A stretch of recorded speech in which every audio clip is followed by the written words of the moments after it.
আসসালামু আলাইকুম প্রিয় দর্শক, অন্য মঞ্চের আলাপচারিতায় আপনাদের সকলকে স্বাগত জানাচ্ছি। সুপ্রিয় দর্শক শ্রোতা মণ্ডলী, এই মুহূর্তে আমাকে আপনারা যে যেখান থেকে দেখছেন এবং পরবর্তীতে যে যেখান থেকে দেখবেন সকলকে জানাই আমি আমার প্রাণঢালা অভিনন্দন, শুভেচ্ছা এবং কৃতজ্ঞতা প্রকাশ করি সার্বক্ষণিক আমার পাশে থাকার জন্য। থাম্বনেল এবং ব্যানার দেখে ভাবছেন যে আমি বলছি যে December deadline, December, Sheikh Hasina ফিরছেন। কেন বললাম? আসলে কেন বললাম এটা কোনো কথা না, কেন বললাম না, এটা বললাম এবং সিউরিটিও দিলাম যে ডিসেম্বর। কারণ আমার এর আগেরও দুটা তিনটা ভিডিওতেই আছে যে আমাদের নেত্রী নিজ মুখেই বলেছেন যে আমি 6 মাসের ভেতরে ফিরবো। তা আমরা যদি মে মাসটা চলতি মাস এটা যদি ছেড়ে দিই, June, July, August, September, October, November হচ্ছে যে 6 মাস পূর্ণ হয় ডিসেম্বর, এর ভিতরেই ফিরবেন। 6 মাস, 6 মাসের ভেতরে ফিরবেন, এর থেকে এক দুই দিনও এদিক ওদিক হবে না। কেন আমিও বলছি এরকম সিউরিটি? তার হচ্ছে আমি আপনাদের এর আগেও বলেছি যে নেত্রী গত 20 মাস বারবার বলেছেন আমি আশপাশে আছি, তোমরা সাহস হারায় না, আমি যে কোনো মুহূর্তে ঢুকবো, টুপ করে ঢুকে যাব, এই সে অনেক রকম। কিন্তু এইবার তিনি স্পেসিফিক্যালি বলে দিয়েছেন যে আমি 6 মাসের ভেতরেই ঢুকবো। 6 মাস বলতে আপনার ডিসেম্বর পর্যন্ত একদম ইজিলি ধরে রাখতে পারেন যে ডিসেম্বরের ভেতরেই উনি ঢুকবে, এর কোনো দ্বিমত আর নাই। তো কেন উনি ঢুকবে, হঠাৎ করে কি হলো, কিভাবে উনি ঢুকবে, এইটা হয়তো অনেকে চিন্তা করছেন। তা আমি তিন চারটা ঘটনা বলি, এগুলো যদি আপনি একটু মিলান হয়তো বুঝবেন যে কিভাবে ঢুকবে। বাংলাদেশে এখন যে অবস্থা, অস্থিতিশীল একটা পরিস্থিতি, ল অ্যান্ড অর্ডার সিচুয়েশন নাই। হামে মানুষ মরছে, ধান খেতে চিটা হয়ে যাচ্ছে, পেট্রোল নাই, ডিজেল নাই, মানুষের মনে হাহাকার, মানুষ একবেলা খাইলে আরেক বেলা খাইতে পারতেছে না। এই অবস্থায় বাংলাদেশের গরিব মেহনতি মানুষ যারা আছে, শ্রমিক মজুর মেহনতি মানুষ যারা, এদের মধ্যে হাই হাই উঠে গেছে। এরা প্রচণ্ডভাবে শেখ হাসিনার যে নেই এটা অনুভব করছে। আপনার উত্তরবঙ্গ, সিলেট অঞ্চল, মানে যেসব জায়গা আছে একদম গ্রামে, ওখানে দেখেন কৃষকরা, শ্রমিকরা বলে যে শেখ হাসিনা, ওরা নেত্রী বা আপা বলে না, ওরা ডিরেক্ট বলে শেখ হাসিনা, হাসিনা, ওকে হাসিনা বলে আদর করে। যে হাসিনা আমাদের মাফ করে দিও, আমাদের তো কোনো ক্ষমতা নাই, আমরা তোমার কিছুই করতে পারি নাই, সুযোগ পাইলে হয়তো একটা ভোট দেবো, সেই সুযোগও নাই। এই ধরনের ভিডিও আপনার প্রচুর পাবেন। এইটা দেখবেন ঢাকা শহরের রিক্সাওয়ালাদের মধ্যে দেখবেন বলে আগেই ভালো ছিলাম, আগে তো 2000 কামাইতাম, এখন 200 কামাই। এইসব কথাবার্তা মানে হচ্ছে যে আপনার এই যে শ্রমিক, কৃষক, মজুর, মুটে, মানে দরিদ্র মানুষের মধ্যে হাহাকার তৈরি হয়েছে শেখ হাসিনার জন্য। এইটা এই সরকার না, কোনো সরকারই ট্যাকেল দিতে পারবে না। শেখ হাসিনার দ্বারা সম্ভব ট্যাকেল দেওয়া। এই যেমনগুলো একটা। দ্বিতীয়ত দেখেন কূটনীতিক ভাবে এই সরকার পুরোই বিপর্যস্ত। যেমনটা আপনার ইন্ট্রিমের নুনুর সরকার বিপর্যস্ত ছিল, এই সরকারও সেম বিপর্যস্ত। তারা ভারতের সাথে ওয়াদা করে আসছে, এখন ভারতের সাথে লেগে বসছে। ওইদিকে ভারত বলতেছে কাটা তার দিবে, এদিকে তিনটা চোরাচালানকারী, যারা চোরাচালান করে, এরকম তিনজন মারা গেছে। এগুলো নিয়ে তারা, হ্যাঁ ভারত একটা মারলে আমরাও মারবো, তো বাবা দেয়া মার, মাইরা দে, কাটাতারের বেড়া কেন দিবে, তো কাটাতারের বেড়া দিবে, তোরা দরকার হয় তোদের জায়গায় তোরা দেওয়াল তুলে দে 50 ফিট উঁচা। উম, তো এইটা হচ্ছে যে পার্শ্ববর্তী রাষ্ট্রের সাথে ঝামেলা চলছে। ওইদিকে আবার চীনের সাথে হাত মিলাতে চাচ্ছে, এইদিকে আবার পাকিস্তানের সাথে, সব মিলে একটা ভজঘট অবস্থা।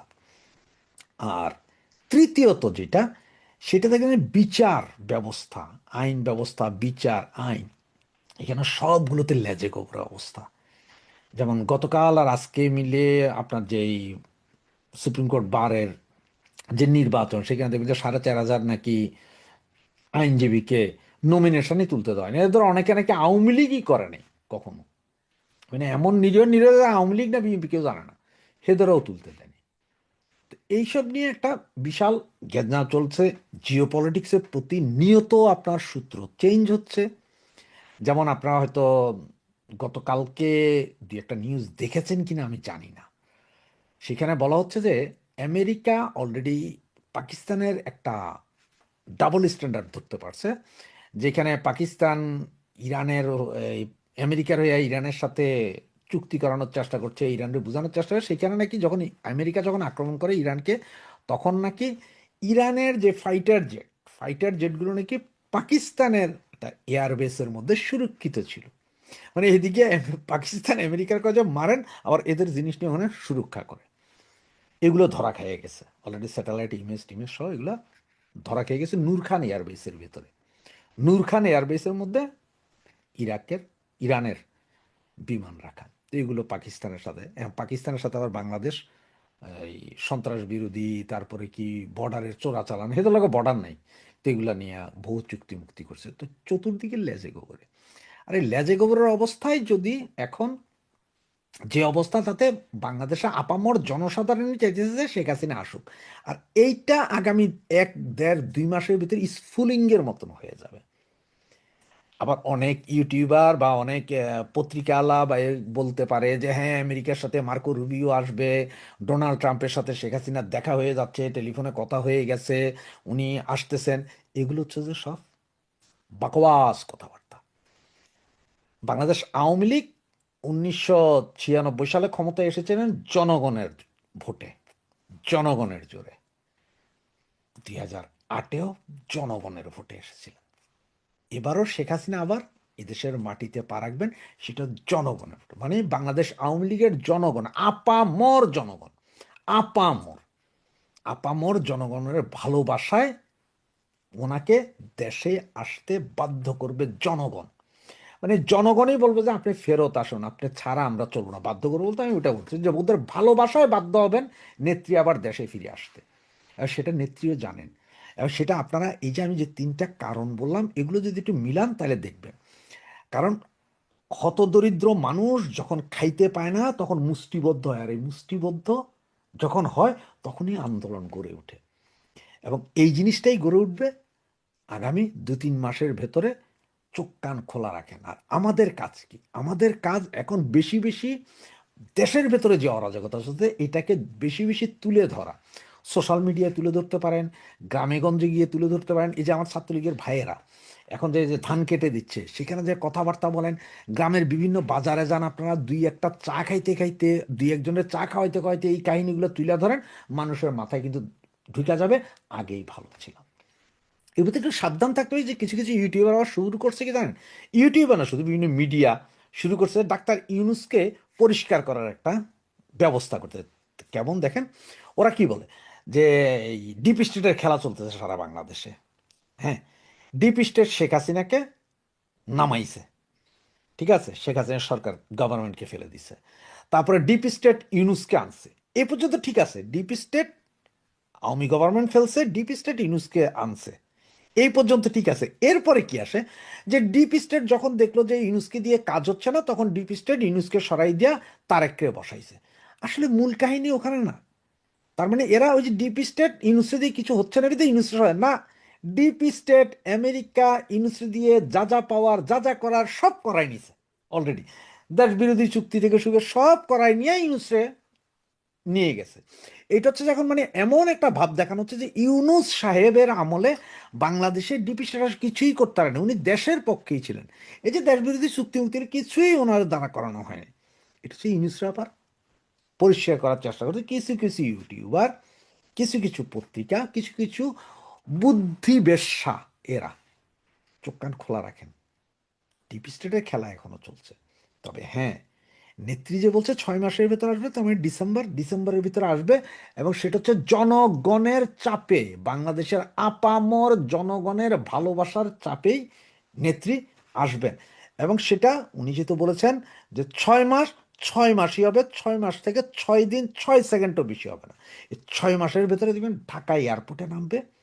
এবং আমরা সবাই সচক্ষে দেখব সেদিন ঢাকা শহর মানুষের বন্যায়, গরিব মানুষের বন্যায়, মেহনতি মানুষের বন্যায় ভেসে যাবে।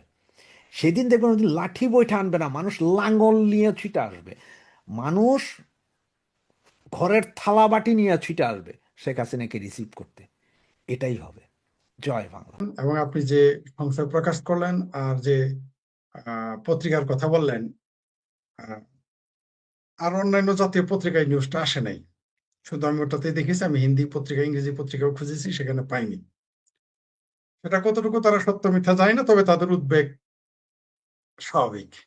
কারণ প্রতিবেশী একটি শক্তিশালী রাষ্ট্র, আহ নাকের ডগায় এমনিতেই তারা দুই দিকে আছে, আবার এই দিকে তিন দিকে হবে, ভারত উদ্বেগ প্রকাশ করতেই পারে। তবে এটা যদি ভারত উদ্বেগ প্রকাশ করে থাকে, এটা তাদের একটা চালাকি। তারা আসলে উদ্বিগ্ন নয়, অন্তত বাংলাদেশে। এটা তাদের একটা কৌশল এবং সাধারণ প্রতিক্রিয়া। আপনি এখানে তিস্তা ব্যারেজ আর উল্টা যে জায়গায় করবেন, কি হবে আমাকে বুঝাই বলেন। আমি বিজ্ঞানেরও ছাত্র না, আমি বাঁধ নিয়ে এত গবেষণা করি নাই, তবে আমার বেশ কয়েকটা দেশের কয়েকটা বাঁধ দেখার সুযোগ আমার হয়েছে এবং বাঁধ সম্পর্কে ইদানিং আরো বেশি জানি। আগে এই গত 6 মাসে যা জানি, সারা জীবনে তা শিখি নাই। তো আমার মনে হয়েছে ভাটিতে বাদ দিলে আসলে কি হবে। চায়না এই মুসলেকা সরকারকে বলেছে যে আমেরিকার সাথে তুমি সম্পর্কের যে গাইঠে পিড়িতে এটা কমাও, নাহলে আমরা 1 পয়সাও দিব না। এটাও কিন্তু বলে দিয়েছে বলে শুনেছি। এবং এও বলেছে ভারতের সাথে তোমার কি সম্পর্ক আমাদের যায় আসে না, কিন্তু আমেরিকার সাথে তোমাদের সখ্যতা কমাইতে হবে। এটা চায়না বলেছে বলে আমি জানি। কারণ সব কাজেরই বিপরীত পার্শ্ব প্রতিক্রিয়া থাকে। এইখানে যেমন ভারত যেমন চায়নার মাতাব্বরি মেনে নিবে না, এটা সত্য, তেমনি চায়না কিন্তু আমেরিকার মাতাব্বরিও মেনে নিবে না, এটা তার চেয়ে বেশি সত্য। বাংলাদেশ চায়না এবং ভারতের বিরোধিতা করে, আপনার চ্যানেলও বলেছি, বহু চ্যানেলও বলেছি, আমেরিকার সাথে বিরোধিতা করলে আমরা জানি আমাদের না খেয়ে থাকতে হবে। কারণ ইউরোপ গার্মেন্টস নিবে না, আমেরিকা গার্মেন্টস নিবে না, আমরা 3 বেলার জায়গায় 2 বেলা খাই থাকবো। আবার সৌদি আরব, মিডিল ইস্টের সাথে যদি আপনি টক্কর দেন, তাহলে আপনি 50 লক্ষ বা 30 লক্ষ মানুষ দুবাই ছাড়া সবগুলো ফেরত পাঠাবে, আপনি নিশ্চিত থাকেন। তাহলে আমরা 2 বেলা না খাই থাকবো। আবার কি বলেছিলাম যে যদি ভারতের সাথে পাঙ্গা নেই, আর ভারত যদি একটু বেঁকে বসে, কারণ ভারত তো নিরীহ প্রতিবেশী, বেঁকে নাও বসতে পারে, যদি বেঁকে বসে তাহলে কিন্তু আমাদের 3 বেলা না খাই থাকতে হবে। আবার সেই লঙ্গরখানা বসাইতে হবে। ওই আজকে রোহিঙ্গাদের জায়গা দিচ্ছেন না 15 লাখ, তখন আমাদের এই 15 কোটি মানুষকে রোহিঙ্গার মতো তাম্বুতে থাকতে হবে, আর খাওয়া দাওয়া করার জন্য কবে জাহাজ আসবে, কবে কেউ খিচুড়ি পাকাবে, তারপরে খাইতে হবে।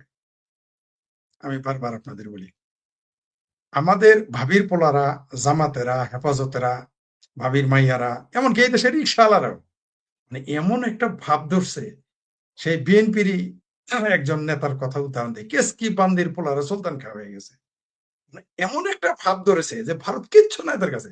ভারত মনে হয় সুদান, ভারত মনে হয় ইয়েমেনও না, ইয়েমেন তো মনে সুদান মনে করে, তারপর উগান্ডা মনে করে, এরকম দেশ বোধহয় মনে করতেছে আর কি, আমার ধারণা বাংলাদেশের মানুষজন।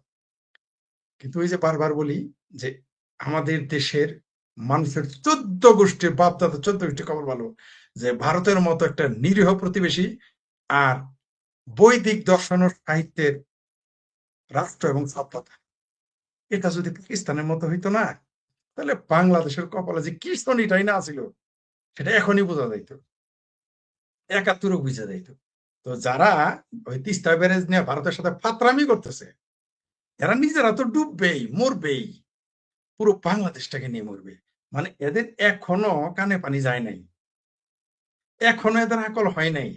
এরা ওই পাকিস্তানি জজবায়, লিল্লাখর জজবায় এত ফালাফালি করতেছে যে পাকিস্তানের সারা ভাঙ্গা মাইর দিছে সারা জীবন ভারত, সেই পাকিস্তানি জজবাই আমাদের বাংলাদেশিরা যেভাবে চান্দা মাছের মতো, দারকিনা মাছের মতো, নয়া বানে নতুন পানি আসলে চান্দা মাছের মতো ফাল পারে, আর দারকিনা মাছ বেশি ফাল পারে, টিটপুটি বেশি ফাল পারে, ওইরকম ফালাফালি শুরু করেছে বানের পানির মতো নতুন পানি আসলে। কিন্তু জানা না এগুলো জালের মধ্যে আগে পড়ে। আমাদের বাংলাদেশের এই দশা।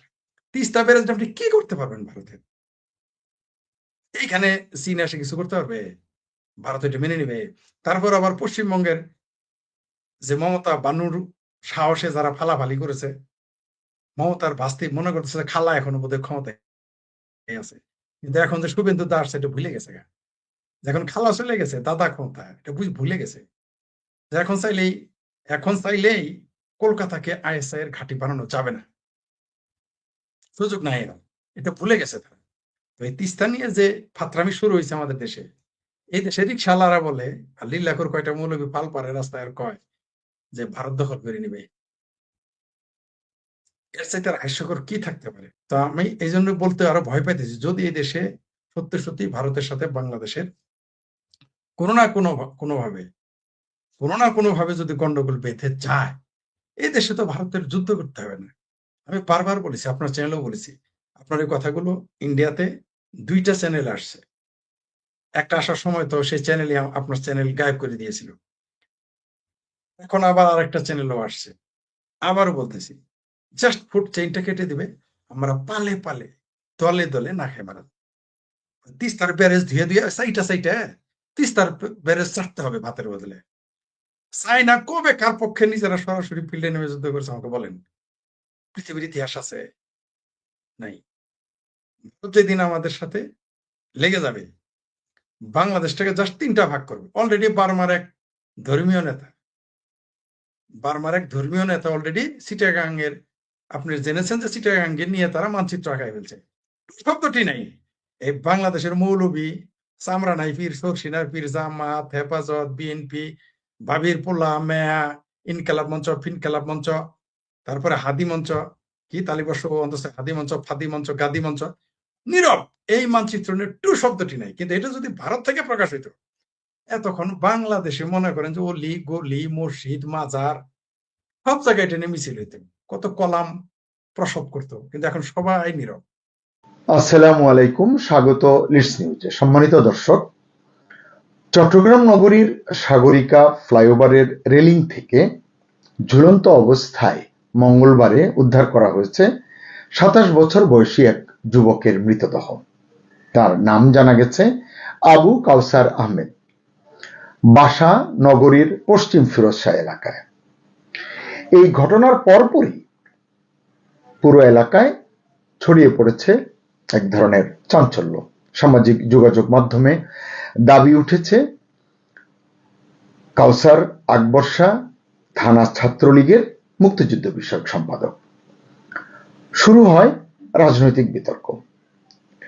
নিষিদ্ধ ছাত্রলীগের বিভিন্ন নেতা ফেসবুকে পোস্ট দিয়ে দাবি করেন অপহরণের পর কাউসারকে মেরে ফ্লাইওভারে ঝুলিয়ে রাখা হয়েছে, অর্থাৎ হত্যার দাবি। কিন্তু কে অপহরণ করেছে, কবে অপহরণ করেছে, অপহরণ বিষয়ক কোনো অভিযোগ থানায় দায়ের করা হয়েছে কিনা সে বিষয়ে কোনো তথ্য নেই কোথাও।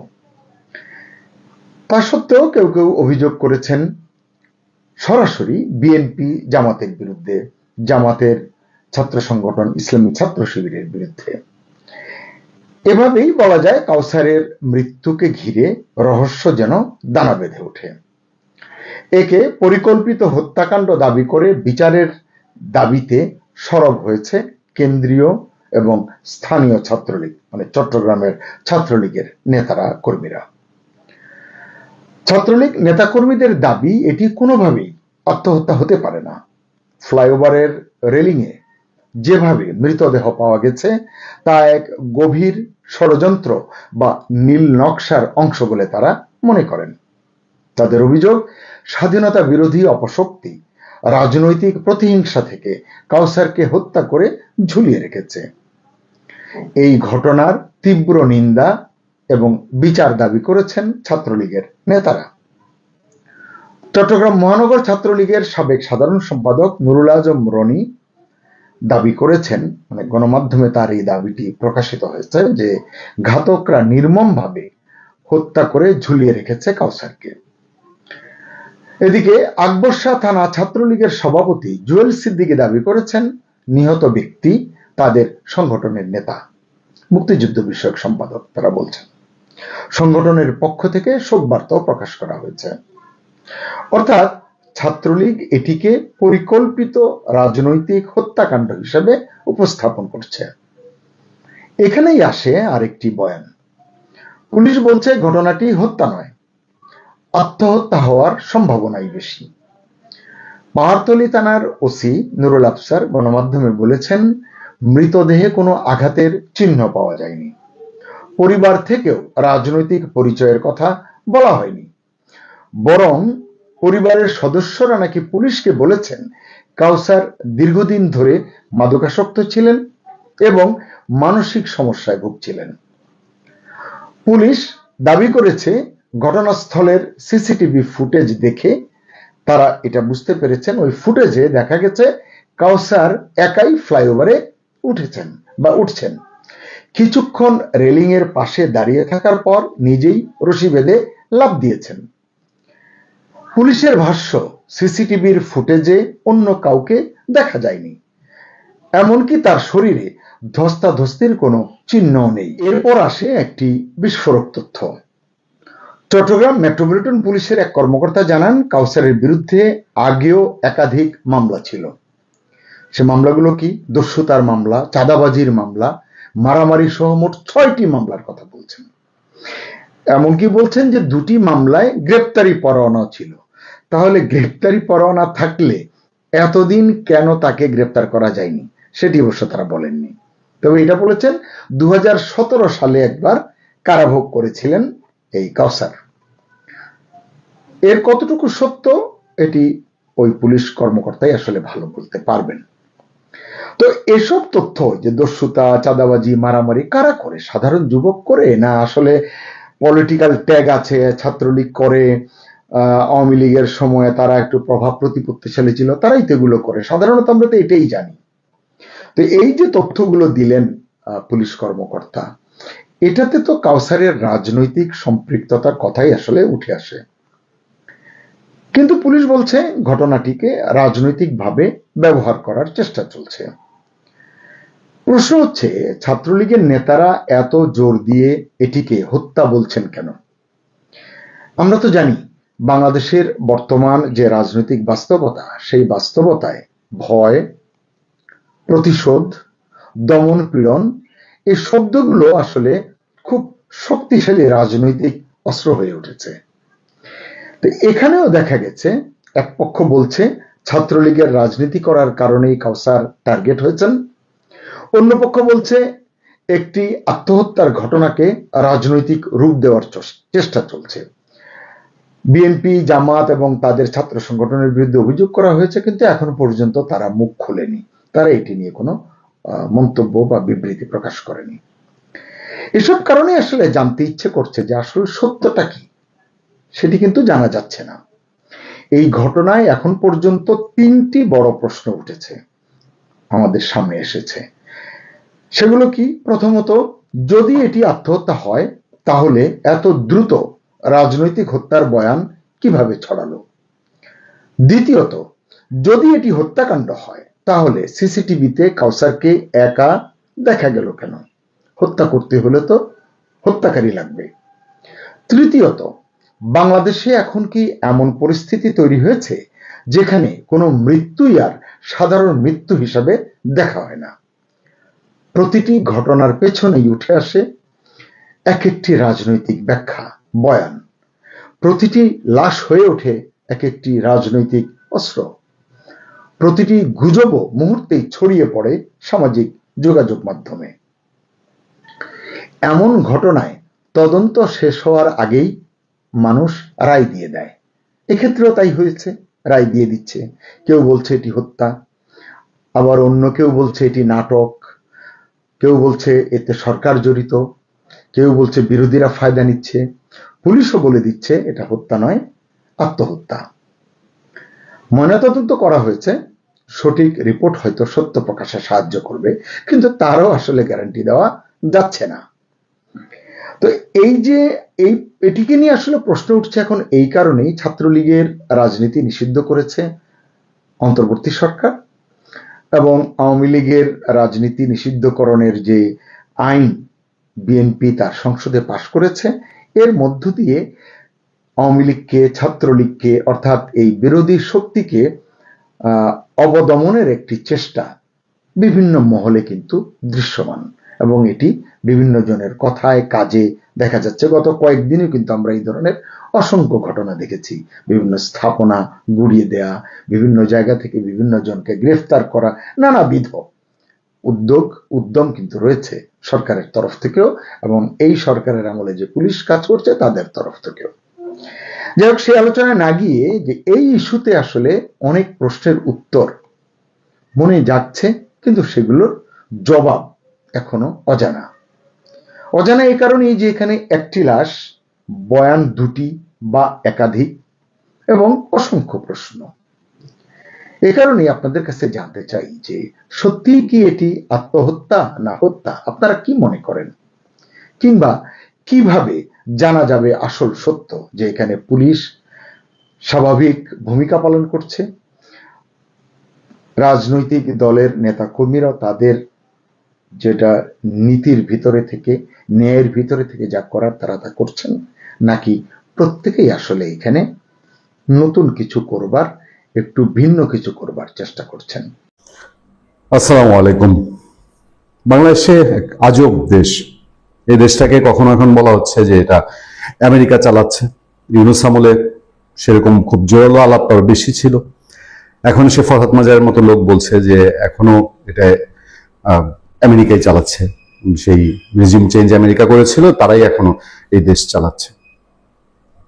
ফলে আমি কয়েকদিন আগে আপনাদেরকে বলেছিলাম, যখন নাহিদ ইসলাম আওয়াজ তুললো যে ডক্টর ইউনূস জুলাই সনদ করে দিয়ে ঘরে বসে আছে, তাকে রাজপথে আসার আহ্বান জানাচ্ছে, এবং রোজায় যখন ইউনূসের সাঙ্গপাঙ্গরা ইফতার পার্টি করে, আমি একাধিক আলোচনায় আপনাদেরকে বলেছি এই ইউনূসের অন্য কোনো ধান্দা আছে। ইউনূস যে চুপ করে বসে গেছে এর কোনো ভিত্তি নাই, এ আসলে ভেতরে ভেতরে এখনো খেলার চেষ্টা করছে। জনপ্রিয় রাজনৈতিক বিশ্লেষক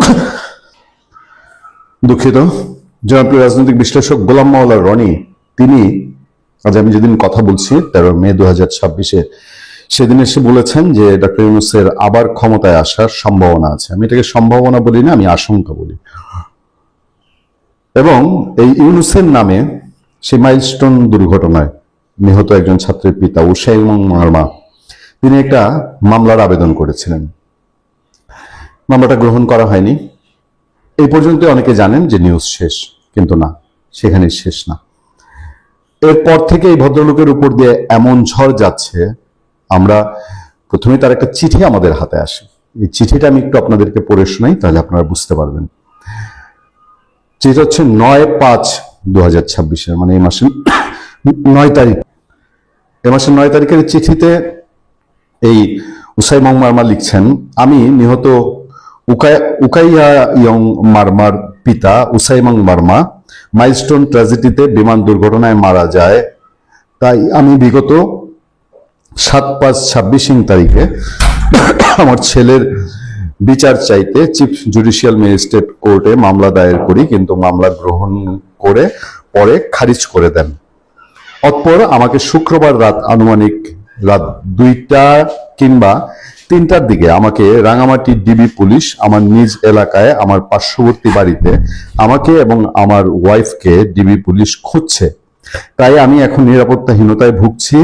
তাই জাতির কাছে প্রশ্ন রইল, মামলা করাটা কি আমার অপরাধ? সেই জন্য আপনারা আমার পাশে থাকবেন, আমি এই আশাবাদ প্রত্যাশা করি। ঘটনা যদি সত্য হয় এবং তার অভিযোগ, তিনি এই অভিযোগটা করছেন যে তাকে এই মামলার পরে ডিবি পুলিশ খুঁজছে, তার মানে কি আমরা ধরে নিব যে এখনো প্রশাসনে, পুলিশ প্রশাসনে বা ডিবিতে ডক্টর ইউনূসের প্রতি, ইউনূসের লোকজনের এখনো প্রভাব রয়ে গেছে, যে ইউনূসের নামে মামলার আবেদন করেছে এক লোক, তাকে এখন কেন ডিবি পুলিশ খুঁজবে আমি জানি না। এর পরপর আজকে আরেক দলকে মাঠে নামানো হয়েছে। সেই দলের এবার আলাপটা আপনারা একটু শুনেন। মাইলস্টোন দুর্ঘটনা নিয়ে মামলার আবেদনকারী কুকি চীন এক্স ফোর্সেস অ্যাসোসিয়েশন, তারা বলছেন, এক্স ফোর্সেস অ্যাসোসিয়েশন বলছে যে ওই ভদ্রলোক উসাইমুং মারমা তিনি কুকি চীনের সদস্য। আচ্ছা, উসাইমুং মারমার অভিযোগ, মামলার আবেদন করার পর তার বাড়িতে পুলিশ অভিযান চালিয়েছে, নিরাপত্তাহীনতার কারণে তাকে পালিয়ে বেড়াতে হচ্ছে। ঢাকায় উত্তরায় মাইলস্টোন স্কুল অ্যান্ড কলেজে বিমান দুর্ঘটনায় অবহেলার অভিযোগ তুলে সাবেক অন্তর্বর্তী সরকারের প্রধান উপদেষ্টা মোহাম্মদ ইউনূস, বিমান বাহিনী প্রধান সহ 16 জনের বিরুদ্ধে মামলার আবেদন করেছিলেন, যিনি সেই উসাইমুং মারমাকে পাহাড়ের সশস্ত্র সংগঠন কুকি চীন ন্যাশনাল ফ্রন্টের সদস্য আখ্যা দিল এক্স ফোর্সেস অ্যাসোসিয়েশন। সশস্ত্র বাহিনীর সাবেকদের এ সংগঠন সাবেকদের প্রেসিডেন্ট লেফটেন্যান্ট অবসরপ্রাপ্ত সাইফুল্লাহ খান সাইফ বুধবার ঢাকা রিপোর্টার্স ইউনিটিতে এক সংবাদ সম্মেলনে বলেন, তার নাম উসাইমুং মারমা।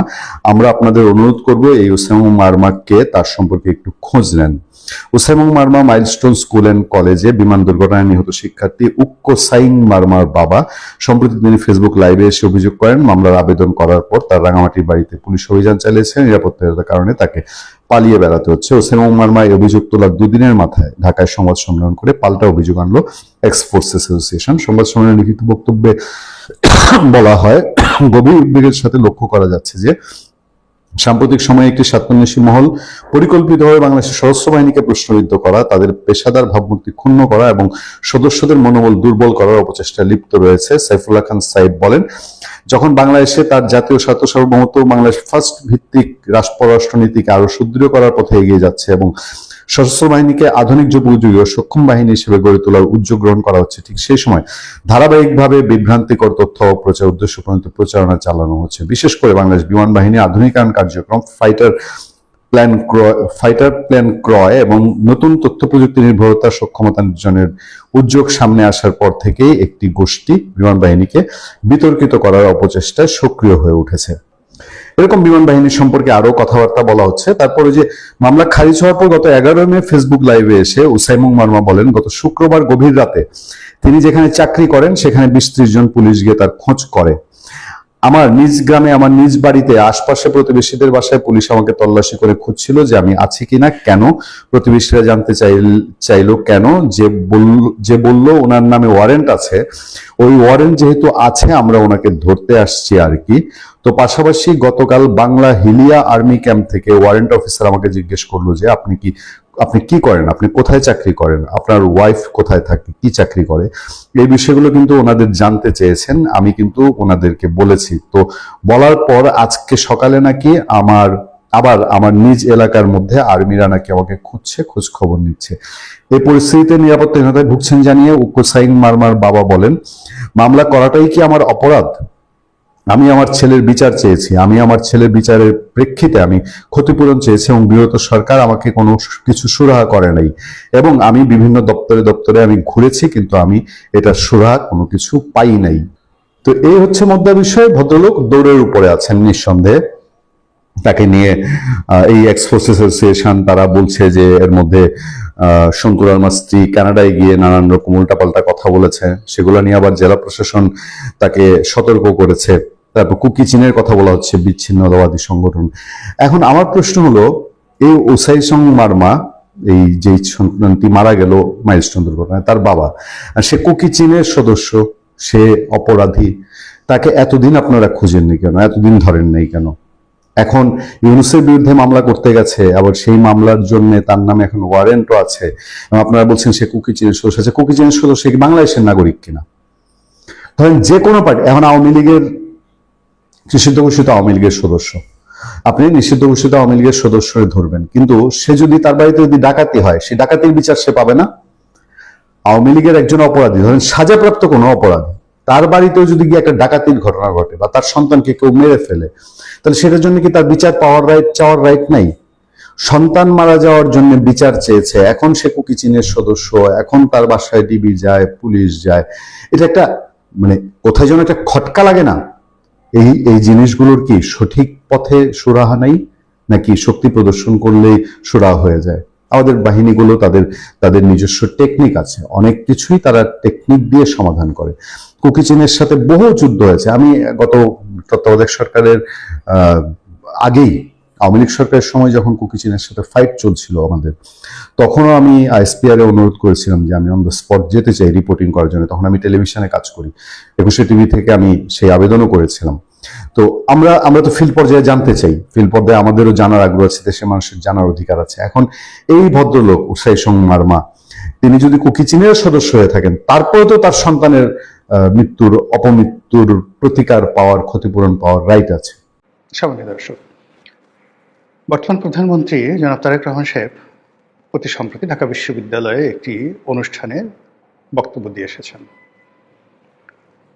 এটি কোনো সার্বজনীন অনুষ্ঠান ছিল না, না ছাত্রদলের কোনো প্রোগ্রাম, না বিশ্ববিদ্যালয় কর্তৃপক্ষের ঠিক ওইরকম কোনো প্রোগ্রাম, বা সার্বজনীনভাবে তাকে বরণ করে নেওয়ার মতো যে একটা অবস্থা, ওটা হয়নি। আংশিক একটা অনুষ্ঠান হয়েছে, সেখানে তিনি কিছু হৃদয়গ্রাহী বক্তব্য দিয়েছেন। তার শিক্ষামন্ত্রী ছিল এবং ছাত্রদলের যারা নেতৃবৃন্দ ছিল। এই বিষয়গুলি নিয়ে আলোচনা করব। এই ভ্রমণটি আমি প্রথমে বলে নিই, এটি সর্বাঙ্গীন সুন্দর হয়নি এবং এটির যে প্রতিক্রিয়া আগামী রাজনীতিতে নেতিবাচক হবে এবং এতে করে প্রধানমন্ত্রীর যে সম্মান মর্যাদা বাড়েনি। কেন বাড়েনি সেই বিষয়গুলো আলোচনা করব, তার আগে ঢাকা বিশ্ববিদ্যালয়ের প্রেক্ষাপট বোঝা নেই। এই বিশ্ববিদ্যালয়ে কখনোই আইয়ুব খান ঢুকতে পারেনি। মোহাম্মদ আলী জিন্না এই বিশ্ববিদ্যালয়ে ঢুকে অপমানিত হয়েছেন, লাঞ্ছিত হয়েছেন এবং এই বিশ্ববিদ্যালয়ে তার একটা বক্তব্যকে কেন্দ্র করে 52 ভাষা আন্দোলন, এই বিশ্ববিদ্যালয়ে কেন্দ্র করে সেই 52 ভাষা আন্দোলনের পর এই যে রাজনীতির অবস্থা অস্থিতিশীল হলো, ওটা আর পাকিস্তান পুরো জমানাতে নিয়ন্ত্রণ করা যায়নি। ওই বিশ্ববিদ্যালয়ের ক্যাম্পাসের খুব কাছাকাছি গভর্নর হাউস, কিন্তু গভর্নর কখনো টিএসসি ধারে কাছে আসতে পারেনি, না মুনায়েম খান না আজম খান, কেউ পারেননি। ইয়াহিয়া খান, টেক্কা খান, আইয়ুব খান কেউ পারেননি। ওই বিশ্ববিদ্যালয় চত্বর, যে চত্বর থেকে বঙ্গবন্ধুর সৃষ্টি হয়েছে, সেই বঙ্গবন্ধু সেই বিশ্ববিদ্যালয়ে প্রধানমন্ত্রী হিসেবে, রাষ্ট্রপতি হিসেবে যেতে পারেননি। প্রোগ্রাম ছিল 15 আগস্ট তারিখে তাকে ঢাকা বিশ্ববিদ্যালয়ে বরণ করে নেবে। তিনি ছিলেন সেদিন পৃথিবীর সবচেয়ে হ্যাপিয়েস্ট ম্যান। যে বিশ্ববিদ্যালয়ের শিক্ষকরা তাকে গালাগাল করত, যদিও তিনি ওই বিশ্ববিদ্যালয় থেকে আইনি ডিগ্রি নিয়েছিলেন, ওই বিশ্ববিদ্যালয়ের ছাত্র, বিশ্ববিদ্যালয়ের আন্দোলনের অগ্রদূত ছিল, কিন্তু বিশ্ববিদ্যালয়ের যারা জ্ঞানী গুণী পণ্ডিত ছিলেন তারা বলতেন যে এ লেখাপড়া জানে না, অশিক্ষিত, মূর্খ। প্রকাশ্যে এই সমস্ত কথা প্রফেসর আহমেদ শরীফ থেকে শুরু করে অন্যান্য যারা আছেন তারা বলতেন। এটি তার আতে ঘা লাগতো। ফলে তিনি ওই বিশ্ববিদ্যালয়ে সম্মানিত হতে চাচ্ছিলেন এবং সেই ডেট 1975 সনের 15 আগস্ট ছিল, কিন্তু তিনি সেটা আর ধারণ করতে পারেন নাই। তো যেটা বলছিলাম যে এর ফলে কি হলো, যে জিয়াউর রহমান সাহেব আসবেন। জিয়াউর রহমান সাহেব ওই বিশ্ববিদ্যালয়ে যাওয়ার চেষ্টা করলেন, গেলেন এবং অপমানিত হয়েছেন, ভীষণভাবে অপমানিত হয়েছেন। এরপরে ছাত্রদল হলো, ছাত্রদলের হাতে অস্ত্র আসলো। এরপরে সেই হিজবুল বাহার নামক একটা জাহাজে করে সেই মেধাবী ছাত্রদেরকে নিয়ে তিনি নৌবিহারে গেলেন এবং এই যে বিশ্ববিদ্যালয়ে ছাত্রদলের অভিষেক নিয়ে পরবর্তীতে যা কিছু আছে, ওটা বিএনপিকে এখনও সেই যে নিরু অভি এদেরকে রিক্রুট করা, তারপরে সে হিজবুল বাহার বা এরকম একটা যে হজের জন্য তৈরি করা একটা বিলাসবহুল জাহাজ ছিল, সেই জাহাজ বা রাষ্ট্রীয় জাহাজ, সেই জাহাজে করে রাষ্ট্রপতি ঢাকা বিশ্ববিদ্যালয়ের ছাত্র নেতাদেরকে নিয়ে ঘুরছেন, এটা এখনো পর্যন্ত বিএনপির যে গ্লোরিয়াস টাইম, সেই গ্লোরিয়াস টাইমের মধ্যে নেতিবাচক আছে। এরশাদের জামানাত এরশাদ প্রাণান্ত চেষ্টা করেছেন ওই বিশ্ববিদ্যালয়ে যাওয়ার জন্য, কিন্তু তার সৌভাগ্য হয়নি। পরবর্তীতে 91 থেকে যে দল ক্ষমতা আসছে সেই দল বিশ্ববিদ্যালয় নিয়ন্ত্রণ করেছে, কিন্তু কোনো প্রধানমন্ত্রীকে ওই বিশ্ববিদ্যালয়ের চত্বর আপন করে নেয়নি। শান্তিপূর্ণভাবে সেই প্রধানমন্ত্রী সেখানে যাবেন এরকম পরিস্থিতি তৈরি হয়নি। কিন্তু এইবার যেটা হলো, সেখানে একটা বিরূপ পরিস্থিতিতে প্রধানমন্ত্রী গেলেন। সেখানে ডাকসু, নির্বাচিত ডাকসু, সে ডাকসু হয়তো আমন্ত্রণ পায়নি অথবা আমন্ত্রণ পাওয়ার পর তারা আসেনি। এটি এই নির্বাচনের মানে এই অনুষ্ঠানের সবচেয়ে একটা বড়, যাকে বলা হয় কালো দিক। যদি দেশের নির্বাচিত প্রধানমন্ত্রী দেশের সর্বোচ্চ বিদ্যাপীঠের নির্বাচিত নেতৃবৃন্দ তাদেরকে হজম করতে না পারেন, তাদেরকে নিরাপদ মনে করতে না পারেন, তাদেরকে পাশে বসিয়ে কথা বলতে তিনি স্বাচ্ছন্দ্য বোধ না করেন, তাহলে এটা কিসের গণতন্ত্র? যে মামদানি, জোহরান মামদানি, নিউ ইয়র্কের মেয়র, অকথ্য ভাষায় ট্রাম্পকে গালাগালি করল। আবার সময়ের প্রয়োজনে হোয়াইট হাউসে ট্রাম্প এবং মামদানি হাতে হাত ধরে তারা বসলো, কথা বলল। এটাই কালচার। এখন যারা ডাকসুতে আছেন অনেকের ব্যাপারে অনেক আপত্তি আছে, অনেকের ব্যাপারে অনেক ট্রল আছে, কিন্তু এ কথা সত্য যে ঢাকা বিশ্ববিদ্যালয়ের একটা, যাকে বলা হয় নির্বাচন, ঢাকা বিশ্ববিদ্যালয়ের ইতিহাসের সবচাইতে আলোড়ন সৃষ্টিকারী একটি নির্বাচন। সেই নির্বাচনে যারা বিজয়ী হলেন তারা প্রধানমন্ত্রী অনুষ্ঠানে নেই। 2 নম্বর হলো যে আগে যারা ডাকসুতে খুব জনপ্রিয় ছিলেন, যেমন আখতারুজ্জামান ছিলেন, মাহমুদুর রহমান মান্না ছিলেন, এমনকি ভিপি নুরুল হক নুরু ছিলেন, তারা তো এখন সরকারি দলে আছে। সবাইকে নিয়ে যদি প্রধানমন্ত্রী এই অনুষ্ঠানটি করতেন, এটি একটা ইতিহাস তৈরি হতো। কিন্তু সেটি না করে তিনি যেভাবে একটি খণ্ডিত অনুষ্ঠান করলেন, এটি আগামীতে তার জন্য, তার দলের জন্য, ছাত্র দলের জন্য একটা ভালো ফলাফল বয়ে আনবে না। দ্বিতীয়ত হলো, যেখানে ক্লেম করা হচ্ছে যে তিনি ঢাকা বিশ্ববিদ্যালয়ের ছাত্র ছিলেন, কিন্তু তিনি ঢাকা বিশ্ববিদ্যালয়ে ভর্তি হয়েছিলেন ভর্তি পরীক্ষা না দিয়ে। এখানে মোটামুটি বেগম খালেদা জিয়ার অনুরোধে তৎকালীন বিশ্ববিদ্যালয় প্রশাসন বিশেষ সম্মানে, মর্যাদায় জনাব তারেক রহমান সাহেবকে ভর্তি করানো হয়েছিল। তিনি অন্য সাধারণ মানুষের মতো ভর্তি পরীক্ষা দিয়ে এখানে ভর্তি হননি। 2 নম্বর হলে তিনি এখানে ক্লাসে নিয়মিত অন্য ছাত্রের মতো ক্লাস করেছেন, পরীক্ষা দিয়েছেন, এরকম কোনো নজির নেই। ওই বিশ্ববিদ্যালয়ে তার সঙ্গে যারা পড়েছেন কেউ বলতে পারবে না যে এই ক্লাসে আমি আর প্রধানমন্ত্রী পাশাপাশি বসেছি, এরকম কোনো লোক নাই। তবে হ্যাঁ, তিনি ভর্তি হয়েছিলেন ঢাকা বিশ্ববিদ্যালয়ে যে ডিপার্টমেন্টে ভর্তি হয়েছিলেন, সেই ডিপার্টমেন্টে তার 2-4 জন বন্ধুবান্ধব যদি থাকতো, তারা যদি সেই অনুষ্ঠানে স্মৃতিচারণ করতেন যে না ঠিক আছে উনি ভর্তি হয়েছিলেন, ক্লাস করেননি বা একদিন ক্লাস করেছেন, আমার পাশে বসেছিলেন, আজ তিনি প্রধানমন্ত্রী হয়েছেন, আমি খুব গর্বিত, এটা আরও সর্বাঙ্গীন সুন্দর হতো। কিন্তু যখনই কিছু ছেলে, কিছু মেয়ে, কিছু ছাত্র, কিছু ছাত্রী, যেমন রাস্তায় দেখা যাচ্ছে যে তারেক রহমান সাহেব যাচ্ছেন, কিছু একেবারে বালক বালিকা, তারা তারেক রহমান বলে স্লোগান করছে, দেখেই মনে হচ্ছে এটা একটা সাজানো। ঢাকা বিশ্ববিদ্যালয়ের কিছু ছেলে মেয়ে, তারা তারেক রহমান সাহেবকে মনে করছেন আমাদের ভাই, আমাদের সতীর্থ, দেখেই মনে হচ্ছে একটা সাজানো জিনিস। এই জিনিসগুলো ভালো হয়নি। আর এটা আসলে উনি যাকে বলা হয় এত বিপুল ভোট পেয়ে, বিপুল সংখ্যাগরিষ্ঠতা নিয়ে মাত্র 70 দিন হলো ক্ষমতায় এসেছেন, তার কেন এই অল্প সময়ের মধ্যে ঢাকা বিশ্ববিদ্যালয়ে এই সময়টাতে এভাবে যেতে হবে? পুরো বিশ্ববিদ্যালয়ে তিনি যাবেন, পুরো বিশ্ববিদ্যালয়ে এটা হবে একটা যাকে বলে গণসংবর্ধনা। বিশ্ববিদ্যালয়ে খেলার মাঠে তাকে সংবর্ধনা দেওয়া হবে। এটা একটা যাকে বলা হয় বিশ্ববিদ্যালয়ের সিনেট একটা সিদ্ধান্ত নেবে। সিনেটের এখানে যাকে বলা হয় বিশ্ববিদ্যালয়ের যে কত সুন্দর সুন্দর প্রোগ্রাম আছে, এমনকি বিশ্ববিদ্যালয় তাকে ডক্টরেট ডিগ্রিও দিতে পারত, কোনো সমস্যা ছিল না, ডাকসু তাদের সঙ্গে থাকতে পারতো। এটা এত সুন্দরভাবে সেলিব্রেট করা যেত, সেই সেলিব্রেশন না করে আমরা কেবলই মাত্র একজন নির্বাচিত প্রধানমন্ত্রীকে সেখানে নিয়ে গেলাম। এখন প্রধানমন্ত্রী আগে একটা কথা উনি বলেছেন, আমি এই কথাগুলো মানে পার্সোনালি মানে কাউকে বলা বা ছোট করা বড় করার জন্য নয়। প্রধানমন্ত্রী হলেন একটা ইনস্টিটিউশন, অনেকগুলো মানুষের কম্বিনেশন একজন প্রধানমন্ত্রী। তার ভাষণ লেখার জন্য বহু মানুষ আছে, তার খাদ্য তালিকা পরীক্ষা করার জন্য বহু মানুষ আছে, আরও অনেক কিছু আছে। তো এই জিনিসগুলো আমাদেরকে লক্ষ্য করতে হবে, এই জিনিসগুলো আমাদেরকে লক্ষ্য করতে হবে, এবং যাতে করে আমরা মানে যারা প্রধানমন্ত্রীর আশেপাশে আছি এমন কোনো কাজ করব না যাতে করে প্রধানমন্ত্রীর ইমেজ ক্ষুণ্ণ হয়। প্রধানমন্ত্রীকে বাংলাদেশে আনার আগে তার মা খুব অসুস্থ ছিলেন, সারা দেশ যখন সিসি করছিল যে একই ধরনের সন্তান, এখন তো তার দেশে আসার কোনো সমস্যা নেই। তারপর তার মা অসুস্থ, হাসপাতালে মৃত্যুশয্যায় মানে নিয়ে সারা বাংলাদেশ সেটা নিয়ে কিন্তু সিসি হয়েছিল। তখন তিনি কিন্তু একটা সত্য কথা বলেছিলেন যে বাংলাদেশে আসাটা তার একক সিদ্ধান্তের বিষয় নয়। তার এই সত্য ভাষণ বেশিরভাগ মানুষ পছন্দ করেছিল, অনেকে সমালোচনা করেছিল, কিন্তু বেশিরভাগ মানুষ মনে করেছিল যে এটাই বাস্তবতা। আবার তিনি যখন এলেন তখন সবাই ধরে নিল যে তার পথের বাধাগুলো দূর হয়ে গেছে।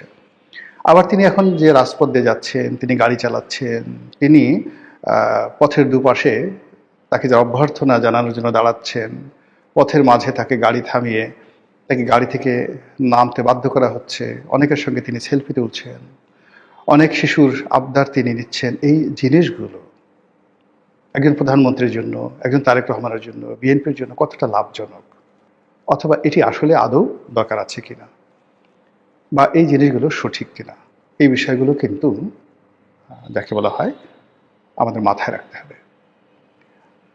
খুব যাকে বলে দুঃখ ভারাক্রান্ত, কিন্তু আমাদের ক্ষমতার চেয়ারটা কিন্তু ভালো নয়। আমাদের দেশের প্রথম রাষ্ট্রপতি, প্রথম প্রধানমন্ত্রী বা প্রধানমন্ত্রী পদে যারা আছেন, প্রথম থেকে আপনি চিন্তা করেন, খন্দকার মোশতাক, তাজউদ্দিন আহমদ, বঙ্গবন্ধু শেখ মুজিবুর রহমান, কারো স্বাভাবিক মৃত্যু হয়নি। এরপরে রাষ্ট্রপতি হিসেবে জিয়াউর রহমান, এরশাদ, কারো স্বাভাবিক মৃত্যু হয়নি। প্রধানমন্ত্রী হিসেবে বেগম খালেদা জিয়া এবং শেখ হাসিনা, কারোর ক্ষমতা পরবর্তী জীবন স্বাভাবিক যায়নি। এত কষ্ট, এত অপমান, এত লাঞ্ছনা, এত গঞ্জনা এই প্রধানমন্ত্রীদেরকে এখন মানে খালেদা জিয়াকে শেষ পর্যন্ত তাকে ভোগ করতে হয়েছে, আর শেখ হাসিনাকে এখন করতে হচ্ছে। কাজী মাত্র 70 দিনের প্রধানমন্ত্রী, তার জীবন যে একেবারে সম্রাট আকবরের মতো হবে, তার জীবন যে আওরঙ্গজেবের মতো হবে, এটা সম্ভব। তার জন্য নবরত্ন লাগবে, জ্ঞানী গুণী লোক লাগবে, প্রধানমন্ত্রীকে বারণ করার মতো গার্ডস আলা লোক লাগবে, যে ইউ ক্যানট ডু ইট, আপনি কাজ করতে পারেন না। জাস্ট আপনি ধরেন বেগম জিয়ার কয়েকজন লোক ছিলেন, যেমন সাইফুর রহমান সাহেব ছিলেন। আমি ব্যক্তিগতভাবে সাইফুর রহমানের একটা কথা বলবো। আর একটা হলো কামাল সিদ্দিকী সাহেব ছিলেন। তো কামাল সিদ্দিকী সাহেব তার চিফ সেক্রেটারি ছিলেন। গাড়িতে বেগম খালেদা জিয়া যখন যেতেন, তার পাশে কেউ বসতেন, বেগম জিয়ার অত্যন্ত প্রিয়জন। তিনি একদিন প্রকাশ্যে বললেন যে, ম্যাডাম, আপনাকে একটা কথা বলি, আপনি রাষ্ট্রের প্রধানমন্ত্রী, কামাল সিদ্দিকী এখনো জীবিত আছেন, আপনি পাশে যাকে বসিয়ে নিয়ে যাতায়াত করেন, এটা দেখতে ভালো লাগে না, লোকজন মন্দ বলে। এরপর থেকে সেই লোকটিকে আর তার গাড়িতে উঠতে দেওয়া হয়নি। এই কারণে বেগম জিয়া এত বড় হয়েছেন। সাইফুর রহমানের কথা বলি। সাইফুর রহমানের আন্ডারে একটা প্রতিমন্ত্রী ছিল, অনেক দিন হয়ে গেছে। সাইফুর রহমান জানেও না। একদিন লিফট দিয়ে নামতেছে, নামার পরে সেই ভদ্রলোক, শাহ আবুল হোসেন বোধহয় নাম, সে তাকে সালাম দিল, সাইফুর রহমান সাহেবকে সালাম দিল। দেওয়ার পর সে বললো যে, স্যার, বলে তুমি কে? বলে আমি তো এমপি, অমুক এলাকার এমপি। ও ভালো ভালো ভালো, তা কী করতেছে এখন? বলে, স্যার, আমাকে তো মন্ত্রী বানানো হয়েছে। বলে, আরও ভালো, আরও ভালো। তো কোন মন্ত্রণালয়ে আসো? তো বলে, স্যার, আমি আপনার মন্ত্রণালয়ে আছি। তখন সে বলে, খালেদা জিয়ার যে কী হয়েছে আল্লাহই জানে। এই ছিলেন সাইফুর রহমান। এখন বলেন তো, এই যে সাইফুর রহমান যে সত্য কথা বলতেন, বেগম জিয়ার কাছে কি তার গুরুত্ব কম ছিল? তারেক রহমান সাহেবকে তো তিনি প্রকাশ্যে ওই সময়টাতে অনেক কথা বলেছেন যে, যাও তুমি আর তোমার মাই চালাও এই রাষ্ট্র, আমাদের দরকার নেই, আমাদেরকে বাদ দাও। কিন্তু সাইফুর রহমানকে বাদ গেছেন। তিনি তার আপন যোগ্যতা বলে, কর্তৃত্ব বলে তিনি সেখানে ছিলেন। একইভাবে ব্যারিস্টার আব্দুল সালাম তালুকদার, বলেন তো কয়জনকে তালাক মানে মানে দাবিদারি করেছেন? তো সেই দিক থেকে বিএনপিতে, আওয়ামী লীগে বহু লোক ছিল যারা প্রধানমন্ত্রীকে মুখের উপর কথা বলতেন। এখন এই যে এখন জাহাঙ্গীর কবির নানক, অনেকে নানক সাহেবের বিরুদ্ধে নেতিবাচক কথা বলতে পারে। আপনি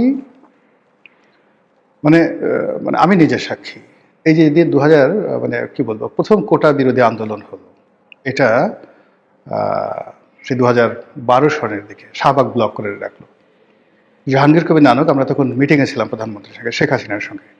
তিনি সেখানে ঢুকলেন রেগে মেগে অস্থির, গিয়ে তিনি সরাসরি বললেন যে, আপা এইভাবে চলতে পারে না, পুরো শাহবাগ বন্ধ হয়ে রয়েছে, এই ঘটনা, এই ঘটনা। তো শেখ হাসিনা তাকিয়ে রইলেন, কি হয়েছে? তো বলে যে, এরকমভাবে কোটা বিরোধী আন্দোলন হচ্ছে 2012 সালে। তো উনি একই কথা বলেন যে, এই রাজাকারের বাচ্চা কাচ্চারা এগুলো করতেছে, বাদ দাও, করুক, দেখি কি করতে পারে। তখন আমি বললাম, এসটি ইমাম সাহেব বসা, আমি বললাম যে, আপা, ওরা যে দাবি করতেছে সেই দাবি ন্যায্য। উনি একটু স্টপ হয়ে গেলেন, বলে, কেমন ন্যায্য? তখন আমি তাকে বুঝালাম। বলে, তাই নাকি? এসটি ইমামকে জিজ্ঞাসা করলেন। অর্থাৎ প্রথমে যে দাবিটা এসেছিল, আন্দোলনটা শুরু হলো যে কোটা, বিসিএস-এর যে কোটা, সেই কোটাটা প্রিলিমিনারি থেকে হবে। আমি বললাম যে, আপা, রিটেন থেকে কোটা হোক সেটা আলাদা কথা, সেটা না, প্রিলিমিনারি থেকে যদি কোটা হয়, এখানে কোনো মেধাই থাকতেছে না। এটা প্রধানমন্ত্রী জানতেন না। সঙ্গে সঙ্গে তিনি এসটি ইমামকে ধমক দিলেন এবং বললেন, ওদের দাবি মেনে নাও, 1 মিনিটে সলভ। তো সেদিন যদি সেই জাহাঙ্গীর কবির নানক ওইভাবে না বলতেন, আর আমি ওখানে আমার মতো একজন ইয়াং এমপি যদি ওইভাবে প্রধানমন্ত্রীকে না বলতাম, তাহলে ইতিহাস ভিন্ন হতে পারত। এই যে ডক্টর মোহাম্মদ ইউনূস, আমি বলছি, আপনি এই বিষয়টা নিষ্পত্তি করে ফেলেন না, নিষ্পত্তি করে ফেলেন। তো উনি অনেকটা ঠান্ডা হয়ে গেলেন, কেউ আমাকে সমর্থন করলো না। অন্তত 20 জন সেই প্রধানমন্ত্রীর রুমে আওয়ামী লীগের যারা লোকজন ছিল, তিনি সেখানে ডক্টর মোহাম্মদ ইউনূসকে বেইমানের বাচ্চা ঠাচ্চা সব ইত্যাদি বলে ফেলতেন। যদি একজন লোক সেদিন জাস্ট ডিপ্লোম্যাটিক হতেন, তাকে বুঝাতেন, তাহলে আজকের ইতিহাস রচিত হতো না, ভিন্ন একটা ইতিহাস। আজ বাংলাদেশ আমেরিকার খপ্পরে পড়েছে, আজ বাংলাদেশ আমেরিকার যে শৃঙ্খলের মধ্যে পড়ে গেছে, এই পরিস্থিতি সেদিন তৈরি হতো না। কাজেই আমি মনে করি যে তারেক রহমান সাহেবের একটা মাত্র 70 দিন, আমরা তাকে নিয়ে যে কাজগুলো করছি, যারা সমালোচনা করছি খুব বেশি সমালোচনা করছি, যারা ভয় দেখাচ্ছি বেশি ভয় দেখাচ্ছি, যারা খুব আদর করছি তাকে মহামান্য বানানোর চেষ্টা করছি। তিনি আসলে তারেক রহমান, তার বয়স 60-62 বছর, তার একটা নির্দিষ্ট লেখাপড়া আছে, তার একটা নির্দিষ্ট সফলতা আছে। তিনি ব্যবসা করার চেষ্টা করেছিলেন, লঞ্চ ব্যবসা করার চেষ্টা করেছিলেন, তার বন্ধু গিয়াসউদ্দিন আল মামুনকে নিয়ে তিনি কম্পোজিট দেওয়ার চেষ্টা করেছিলেন, ডান্ডি ডাইং দেওয়ার চেষ্টা করেছিলেন। তার মামার সাথে তার ব্যবসা ছিল সেই যে মার্শাল ডিস্টিলারিজ। এই ব্যবসাগুলো লাভজনক ছিল? তিনি সফল হয়েছিলেন না ব্যর্থ হয়েছিলেন? তিনি একজন ছাত্র ছিলেন, তিনি কেমন ছাত্র ছিলেন? এই বিষয়গুলো নিয়ে আপনি আসলে, এগুলো ইতিহাস তো। আপনি রাতারাতি যদি একজন লোককে বলেন যে এই লোক জেব বেফোস, এই লোক ইলন মাস্কের মতো, মানে যাকে বলা হয় সফল, এই মানুষ যাকে বলা হয় সেই বিশ্বের সবচেয়ে সেরা ধনী যে এখন আছেন, একসময় ছিলেন যেটা মাইক্রোসফটের বিল গেটস, তারেক রহমানকে যদি বলা হয় যে বিল গেটসের মতো সফল, তাহলে সবাই বলবে তাহলে ডান্ডি ডাইংয়ের খবর কি, সেখানকার লোনগুলোর খবর কি, সোনালী ব্যাংকে কত টাকা ঋণ ছিল। যে লোক একটা প্রজেক্ট চালাতে পারে না, রাষ্ট্রের ক্ষমতায় থেকে যে লোক একটা প্রজেক্ট চালাতে পারে না, সে রাষ্ট্র চালাবে কি করে? মানুষের মুখগুলো আপনি বন্ধ করবেন কিভাবে? ঢাকা বিশ্ববিদ্যালয়ে গিয়ে আপনি তাকে মানে সমাবর্তী অনুষ্ঠান, যেমন দেখা গেল যে স্টিভ জবস, তিনি স্ট্যানফোর্ডের বিশ্বের অন্যতম শ্রেষ্ঠ ইউনিভার্সিটি স্ট্যানফোর্ডের ড্রপ আউট ছিলেন, তারেক রহমান সাহেবের মতো। ওখান থেকে তার একসময় মনে হলো যে লেখাপড়া করে কোনো লাভ হবে না, ড্রপ আউট। তো সেই স্ট্যানফোর্ড তাকে সেই একটা অনুষ্ঠানে, সমাবর্তী অনুষ্ঠানে থেকে চিফ গেস্ট করলো। এখনও সেটা viral, one of the best speech. তো সেই ক্ষেত্রে স্টিভ জবস, যিনি যাকে বলা হয় অ্যাপেলের প্রতিষ্ঠাতা, তো তিনি কথা বলতে পারেন বিকজ তিনি অ্যাপেলের মতো একটা জিনিস প্রতিষ্ঠা করেছেন। মাইক্রোসফটের প্রতিষ্ঠাতা যিনি এই বিল গেটস, তিনিও ইউনিভার্সিটির ড্রপ আউট, কিন্তু তিনি বলতে পারেন তিনি সফল হয়েছেন, তিনি সফল হয়েছেন। এখন তারেক রহমান সাহেবকে আপনারা যে গ্লোরিফাই করবেন, তার আগে এই জায়গাটাতে দেখেন যে he was the best, he was the best player, he was the best student, he was the best businessman, he was the best politician. এই জিনিসগুলোতে আপনি যতক্ষণ না পর্যন্ত ইতিহাস রচনা করতে না পারবেন, ততক্ষণ পর্যন্ত তো ইতিহাসের কিংবদন্তি কাউকে বানাতে পারবেন না। জিয়াউর রহমান পেরেছেন, এর কারণে জিয়াউর রহমান সেনাবাহিনীর প্রধান ছিলেন, উপপ্রধান ছিলেন। পেরেছেন তিনি মুক্তিযুদ্ধে এত সেক্টর কমান্ডার ছিলেন, কারো মুখ দিয়ে তো স্বাধীনতার ঘোষণা বের হয়নি, তিনি পেরেছেন। দেশ যখন ক্রান্তিকালে পড়ে যাচ্ছে, মরে যাচ্ছে, তিনি সেখানে সেই 7ই নভেম্বরের নেতৃত্বে গিয়ে এসেছিলেন সাহস করে। তিনি এগুতে নাও পারতেন, কিন্তু এখন জেনারেল ওয়াকারের মতো, জেনারেল আজিজের মতো বসে পায়ের উপর বসে বসে থাকতে পারতেন। তো জেনারেল আজিজ বলেন, জেনারেল ওয়াকার বলেন, আইকেবি, ইকবাল করিম ভূঁইয়া, ক্ষমতা এদের পায়ের কাছে তো গড়াগড়ি করছে। সেনাবাহিনীর অনেক লোক এদের হাতে পায়ে ধরছে, কিন্তু এদের সাহস হয়নি। কিন্তু জিয়াউর রহমানের তো সাহস হয়েছিল, এই জন্য সে কিংবদন্তি। এরপর তিনি রাষ্ট্র ক্ষমতা, মাত্র 3.5 বছরের রাষ্ট্র ক্ষমতা, সবকিছু কোর্স অফ অ্যাকশন চেঞ্জ করে দিয়েছেন, ফলে ইতিহাস তাকে স্মরণ করছে। আগে তারেক রহমানকে কিংবদন্তি বানান, তার অতীতের কোনো কিছু জিনিস নিয়ে তাকে কিংবদন্তি বানাতে পারবে না, কিংবদন্তি বানাতে পারবে না। এখন আজকে থেকে তিনি ক্ষমতায় গ্রহণ করেছেন, আজকে থেকে তিনি ভালো যে কাজগুলো করবেন সেটাকে দিয়ে আপনি তাকে কিংবদন্তি বানাতে পারবেন। নাটক দিয়ে, সিনেমা দিয়ে আপনি কখনো তাকে বানাতে পারবেন না। তো সেই অর্থে এই যে ঢাকা বিশ্ববিদ্যালয়ের এই জিনিসটি, এটা আমি একটা ডিসেন্ট, মানে যাকে বলে ভার্বাল নোট দিয়ে রাখলাম যে আগামীতে এই জিনিসটি বিএনপির জন্য ভালো ফলাফল বয়ে আনবে না। আসসালামু আলাইকুম রহমতুল্লাহি ওয়া বারাকাতুহু।